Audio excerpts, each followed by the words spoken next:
Hello everyone. Today we'll talk about one subtype of elegy. Very well known form of elegy that is known as Pastoral Elegy. Pastoral Elegy. See, when we talk of the term pastoral, how do we pronounce it? As you know, in American and British English, what is the difference between them while pronouncing the sound, which generally comes out of A? See, as we have in British English, DANCE, that is called dance. A sound is there. Dance. In American, that is A sound, dance. At the same time, as we know, when per turker comes in beginning of the words in British English, they are aspirated. They get aspirated. That is why CLASS is class in British English. Class. And in American, that is class. Don't you think this American seems more beautiful? Okay. So in the similar manner, here we have pastoral or pastoral.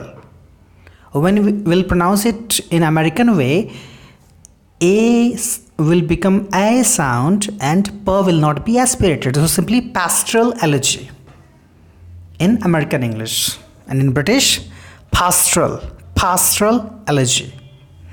Okay, so let's talk about pastoral elegy. It's a subtype of elegy which represents the poet and one he mourns as shepherds. See, generally we mispronounce this particular word, SHEPHERDS. That is our shepherd. That is shepherd. So shepherds. So here in this type of elegy, what do we find? Here we have a poet who is writing poetry, who is writing poem, who is writing elegy, and there another poet that we have about whom the poet talks. So it means there is a poet who is composing the elegy, and there is a person for whom he is mourning, MOURNING. And the person for whom the poet is mourning is often also a poet. Okay?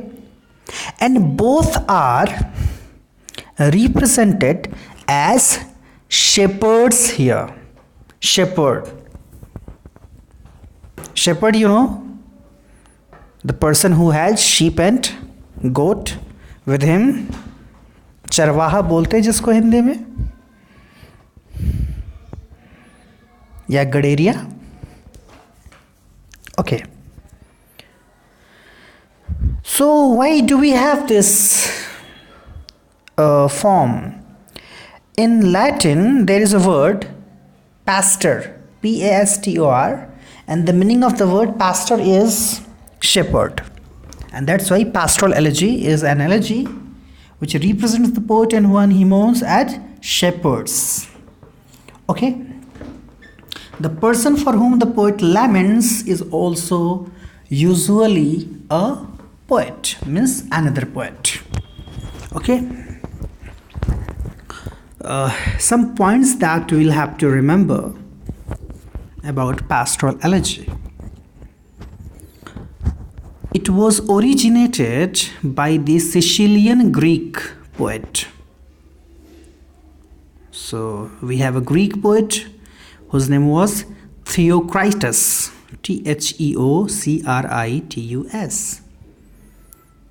Theocritus. So Theocritus started this form of poetry, and this was continued by the Roman. There is another famous Roman poet, Virgil. I hope you have heard his name. Virgil is well known for his epic Aeneid. Okay. So this form, Pastoral Elegy, was continued and started with Theocritus and continued by Virgil. Was developed in the various European countries during the Renaissance. So we have come directly to the Renaissance, means 14th to 16th centuries. Okay, and in those centuries it got its development, this poetic form, Pastoral Elegy, and remained current in English poetry through the 19th century. So till 19th century, this particular form of poetry remained there, and we find several examples there from various centuries. Okay, we'll talk about its features, some conventional features later. Let's have some examples of Pastoral Elegy. Very notable examples that we have, one from Poet's Poet. You know this phrase, Poet's Poet, P-O-E-T, apostrophe S, P-O-E-T, Poet's Poet. Who was Poet's Poet? None other than Edmund Spencer. Edmund Spencer, who wrote Fairy Queen, the epic on the Queen Elizabeth. Okay, so Edmund Spencer wrote one pastoral elegy, Astrophel, A-S-T-R-O-P-H-E-L. See, don't be confused with Stephen Spender and Edmund Spencer. Okay, Edmund Spencer is there in the 16th century, in the time of Queen Elizabeth in England, and Stephen Spender is the poet and essayist of I think 20th century. Okay, so Spencer wrote one elegy called Astrophel, A-S-T-R-O-P-H-E-L, in 1595. It was written on the death of Sir Philip Sidney.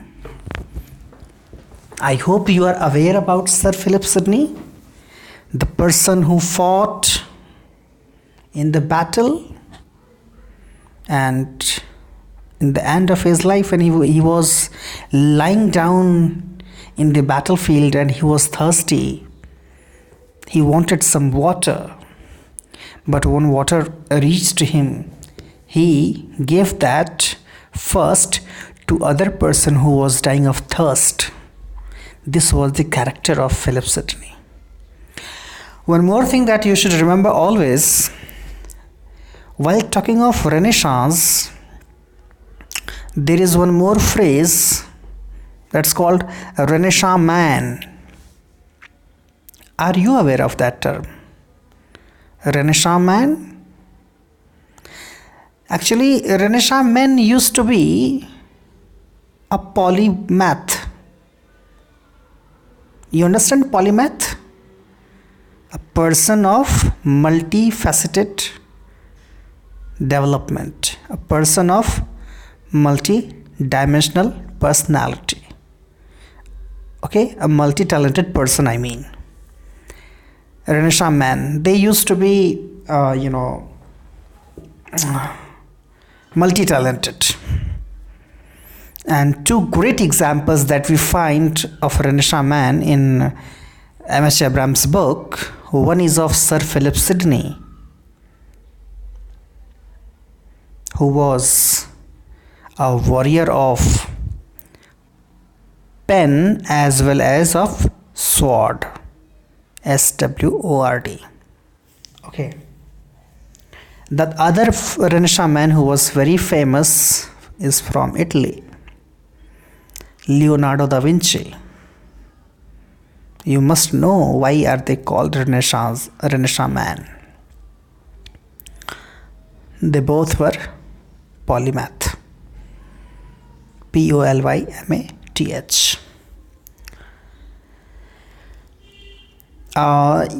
While talking of Renisha Man, one example that I find in our country, that kind of polymath, similar to Philip Sidney.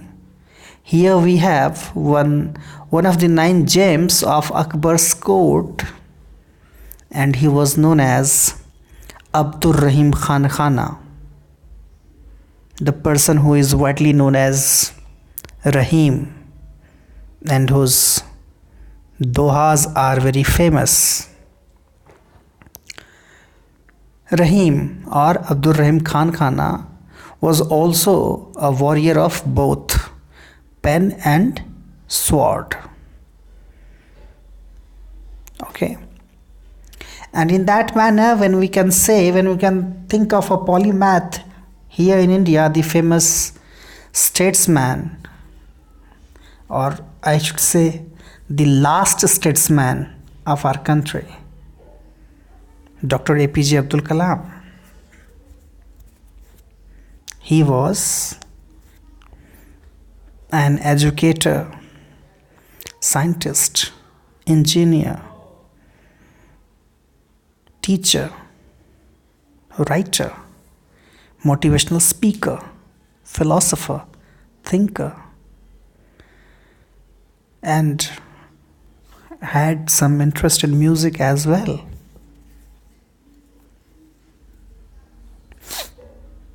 Or one that we had in past, Rabindranath Tagore, the educationist, the internationalist, the essayist, dramatist, poet, writer, novelist, musician, painter, several sort of talents he had.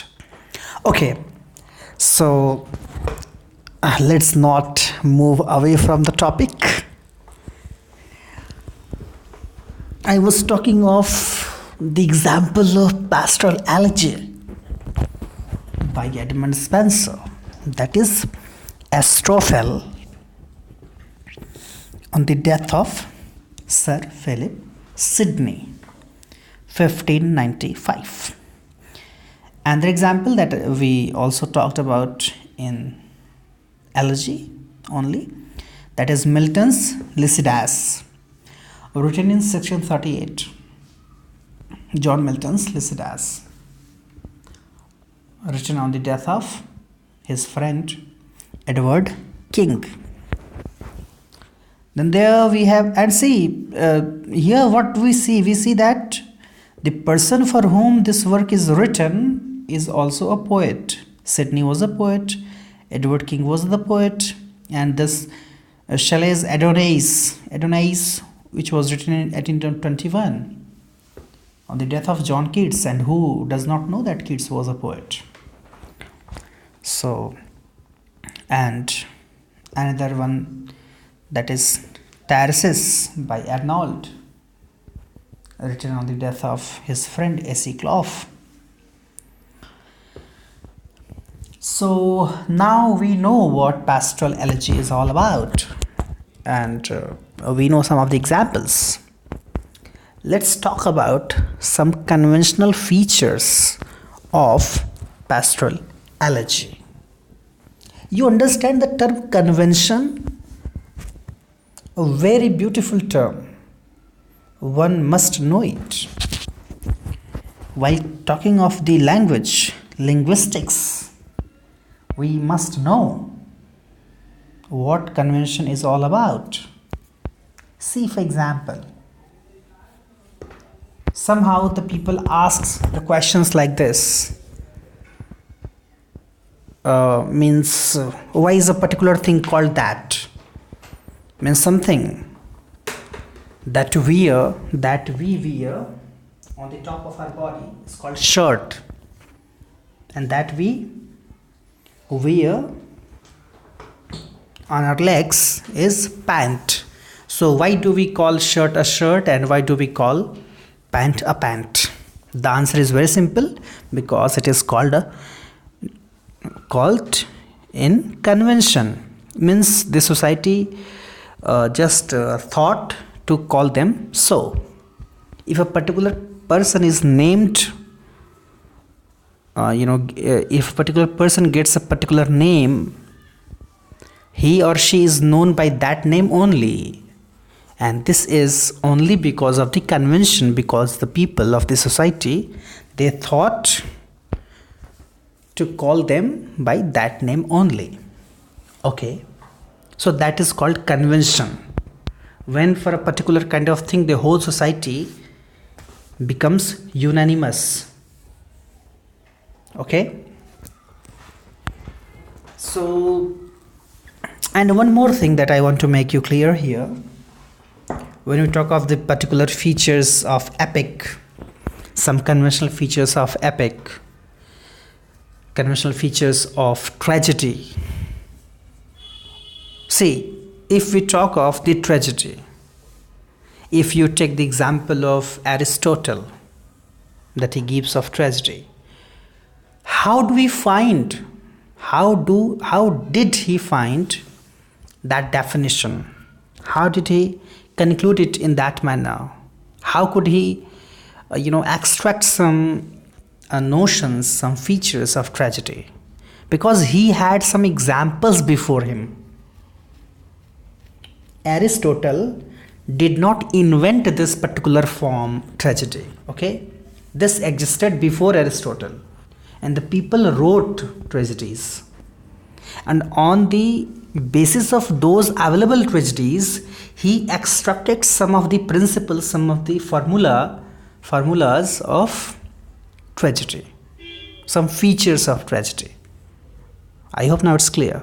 So in a similar manner, when we talk of the conventional pastoral elegy, some elegies which are available there, out of them you can extract some of the common features, and that ultimately becomes like the rule. But when a poet becomes romantic, when a poet deviates from the expected path, he violates those notions and rules and regulations. But even though even that we'll have to understand some of the conventional features of pastoral elegy, so that we can have a clearer concept of it. Okay, so let's talk about the conventional features of pastoral elegy that here M.H. Abrams has extracted out of some previous examples of available pastoral elegies, and we can talk of them with the consideration of the examples available there before us that we know, and we can talk of those points in relation with those examples. The first one, the lyric speaker begins by invoking the muses. See, this is also a very common feature in the epics as well. Okay, invocation of the muse. For example, in the epic Paradise Lost, there we find Milton invokes the heavenly muse and says, "I hence invoke thee to add my adventurous song." Okay, so even in this pastoral elegy also we have this, the lyric speaker begins by invoking the muses. And even in Biraha also we find the same thing. When the Biraha singer starts singing, he invokes his guru and gods and goddesses, and goes on to make frequent reference to other figures from classical mythology. See, this one is the other point. In the very first point, the lyric speaker begins by invoking the muses, and of course when we talk of the muses, there we find the relation with the mythologies as well. So goes on to make frequent reference to other figures from classical mythologies. So in Pastoral Elegy, you find the poet who is the shepherd, depicted as shepherd. He invokes the muses, and with the time to time he gets the references from the classical mythologies. When we talk of the classical mythologies here in the context of English literature, we are talking of Latin and Greek mythologies, okay, or Roman and Greek mythologies.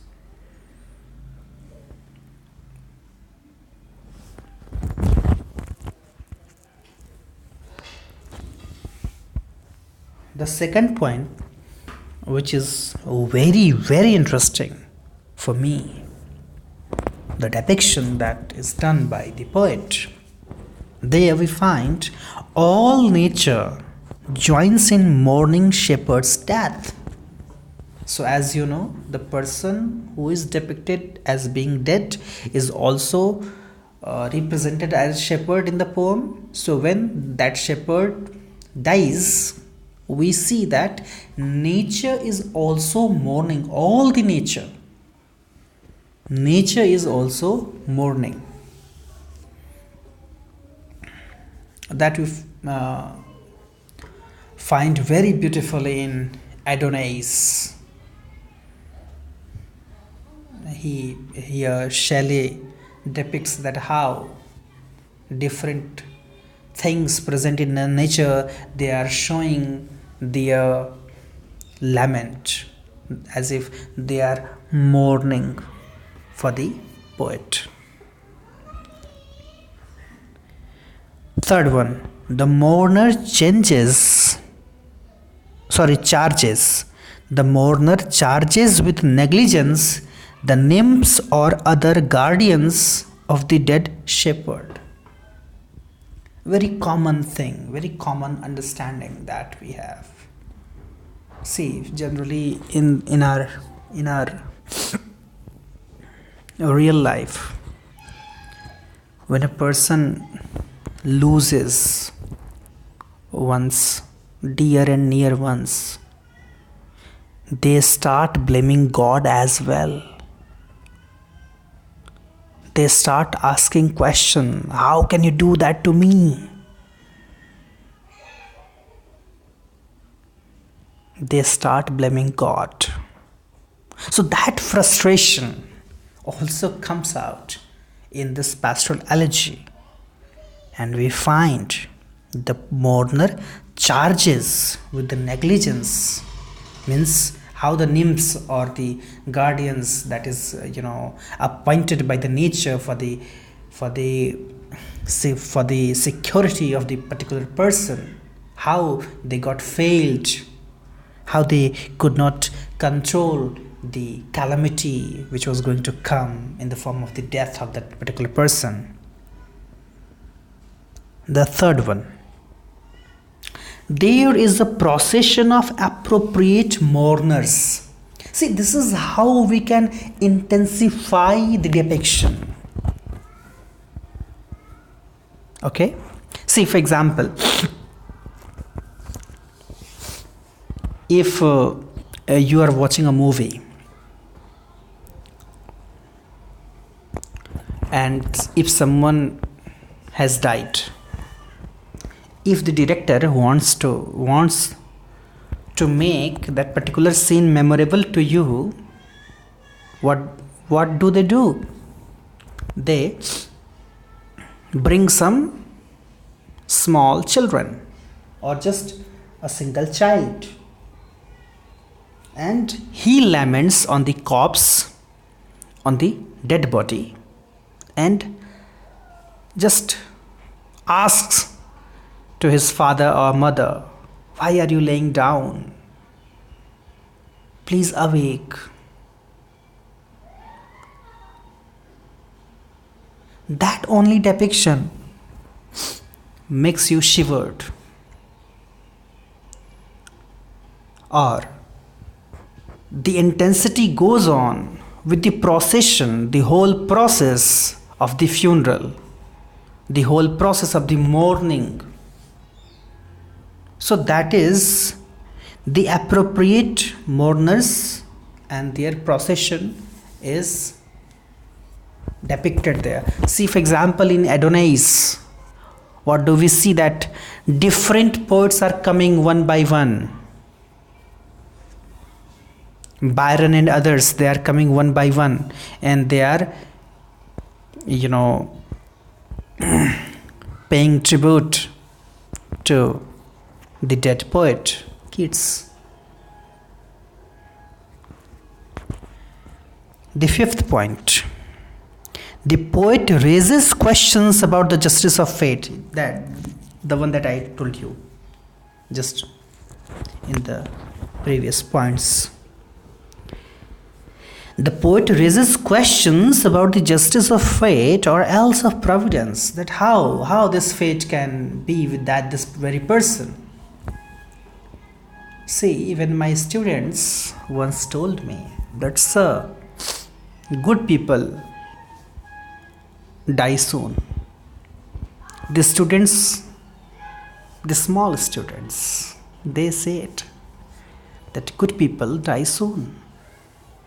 I started smiling and I said, it means you all also have observed the same thing. Do you know the reason behind it? One of the students said, sir, the people say because the God also want good people with them.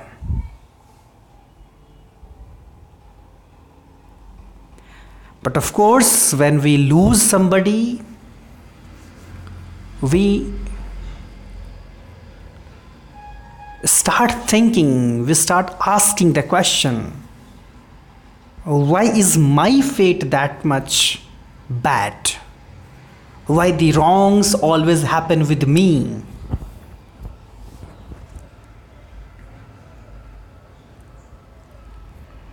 And one more thing that here we have, adverse to the corrupt conditions of his own times. See, for example, in Adonais again, this poet Shelley, he charges the people of his time. He told that the critics who could not comprehend the works of Keats and who criticized in a bad manner, they are responsible for the death of Keats. Of course, that was wrong. This is not the correct statement, but in the form of Pastoral Elegy, this one is correct. Okay?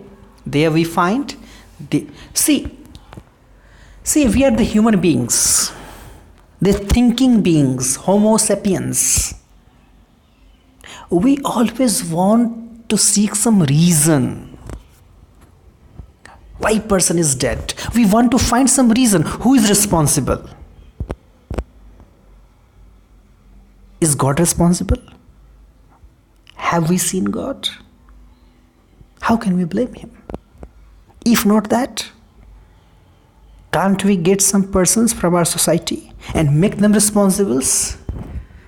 Like the police does sometimes when they are unable to find out the guilty people. They get anyone and make that person locked in the cell and shows that, oh, see, this person is responsible for that casualty, for that crime. This is our common, we have our common understanding. We want to put the burden of logic, we want to put the responsibility, the irresponsibility on somebody to make ourselves soothed, to make ourselves satisfied, to make ourselves saturated in a manner, to make ourselves calm and cool.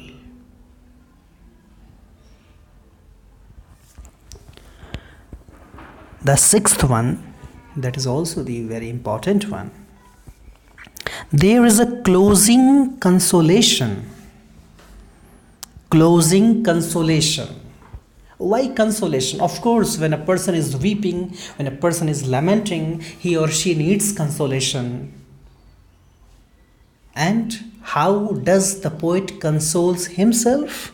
With the realization that death in his world is the entry to the higher life. Hope, a kind of hope that we have. The person who is dead now, we cannot do something for that person, we cannot do anything for that person. So, and we cannot control the situation, we cannot control the death. So what is left there? What option is left? To make ourselves consoled, soothed, to be calm and think in a positive manner. And here the poet thinks that the death in this particular world, the world of his, is not the end. In fact, it's a beginning to the higher life, to the another world. Okay, that's all for the Pastoral Elegy. Thank you.